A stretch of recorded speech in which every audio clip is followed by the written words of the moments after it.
రాజకీయ చాణక్యుడు 50 ఏళ్ల పాటు మరాఠా రాజకీయాల్ని కనుసైగలతో శాసించిన కురువృద్ధుడు, అధికారాన్ని తన ఇంట్లో కట్టేసుకున్న శక్తిమంతుడు.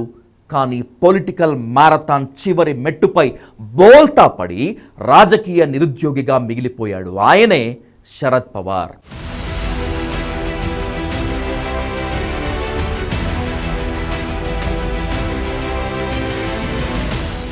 శరద్ పవార్ దేశ రాజకీయాల గురించి తెలిసిన వారెవ్వరికైనా పరిచయం ఏమాత్రం అక్కర్లేని పేరు.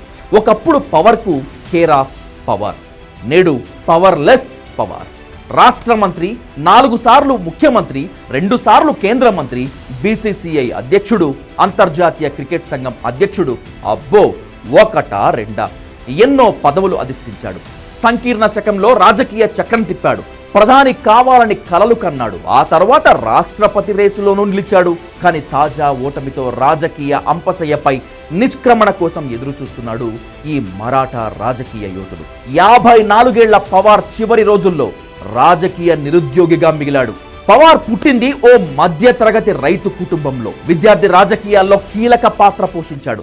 చిన్న వయసులోనే యువజన కాంగ్రెస్ అధ్యక్షుడయ్యాడు. 27 ఏళ్ల వయసులో తొలిసారి ఎమ్మెల్యేగా గెలిచిన పవార్ ఆ తర్వాత వెనుతిరిగి చూసుకోలేదు.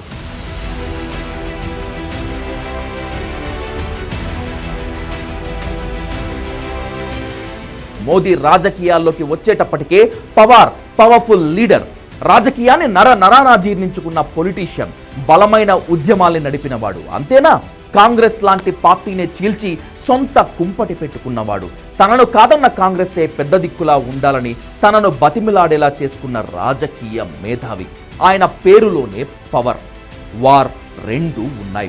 రాజకీయ డక్కా మొక్కిలు తిని ఎంతో మందిని తొక్కి పైకి వచ్చిన రాజకీయ చాణక్యుడు శరద్ పవార్. మోడీకి వ్యతిరేకంగా ప్రతిపక్షాలను ఏకం చేసి ఇండీ కూటమిని ఏర్పాటు చేయడంలో పవార్దే అత్యంత కీలక పాత్ర.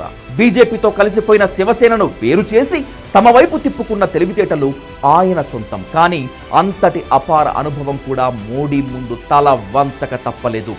రెక్కలు తెగిన పక్షిలా మారిపోయారు. మరింత బలంగా పుంజుకొని బంతిలా పైకి లేవటానికి ఆయనకు వయస్సు లేదు, ఒంట్లో శక్తి అంతకన్నా లేదు.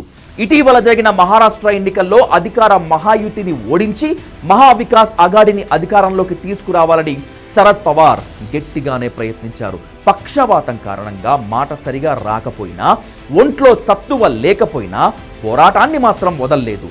తనను కాదని వేరు కుంపటి పెట్టుకున్న తన సోదరుడి కుమారుడు అజిత్ పవార్ను ఓడించి అసలైన ఎన్సీపీ తనదేనని చెప్పుకోవాలని తెగ తపన పడ్డాడు. కానీ తను ఒకటి తలిస్తే మహారాష్ట్ర ఓటర్లు మరొకటి తలిచారు. అజిత్ను గెలిపించి శరద్ పవార్ను మహావికాస్ అఘాడీని ఘోరంగా తిరస్కరించారు. కూటమికి వచ్చింది 46 సీట్లు. అందులో శరద్ పవార్కు వచ్చినవి కేవలం 10 మాత్రమే.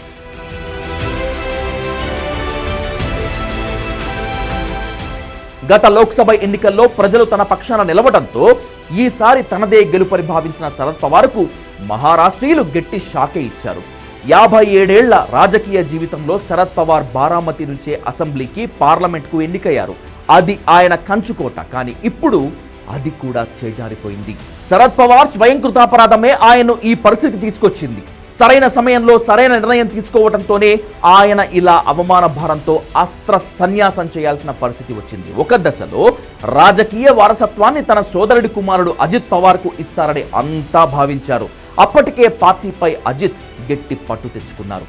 బలమైన నేతగా ఎదిగారు. అయితే కుమార్తె సుప్రియా సూలేను రాజకీయంగా నిలబెట్టాలనే తపనతో తప్పటడుగు వేశారు. సుప్రియా అజిత్ పవార్ల మధ్య సయోధ్య కుదిర్చి ఏదో ఒక నిర్ణయం తీసుకోకుండా తాత్సారం చేశారు. దాని ఫలితమే అజిత్ పవార్ పార్టీని చీల్చడం. బీజేపీతో కలిసి మహారాష్ట్ర ప్రభుత్వంతో చేరిపోయారు అజిత్. పార్టీనే కాదు, పార్టీ గుర్తును కూడా లాక్కొని పవార్ను ఒంటరి చేశారు.